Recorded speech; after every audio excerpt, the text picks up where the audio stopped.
ہے تو اس میں چل پڑتے ہیں، اور جب اندھیرا ہو جاتا ہے تو کھڑے کے کھڑے رہ جاتی ہیں۔ اور اگر اللہ چاہتا تو ان کے کانوں کی سنوائی اور آنکھوں کی بینائی دونوں کو زائل کر دیتا۔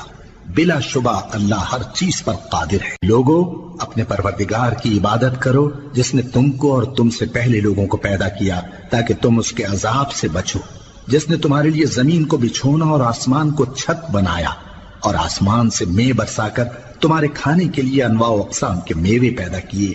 پس کسی کو اللہ کا ہمسر نہ بناؤ، اور تم جانتے تو ہو۔ اور اگر تم کو اس کتاب میں جو ہم نے اپنے بندے پر نازل فرمائی ہے کچھ شک ہو تو اسی طرح کی ایک صورت تم بھی بنا لاؤ، اور اللہ کے سوا جو تمہارے مددگار ہوں ان کو بھی بلا لو اگر تم سچے ہو۔ پھر اگر ایسا نہ کر سکو اور ہرگز نہیں کر سکو گے تو اس آگ سے ڈرو جس کا ایندھن آدمی اور پتھر ہوں گے، اور جو کافروں کے لیے تیار کی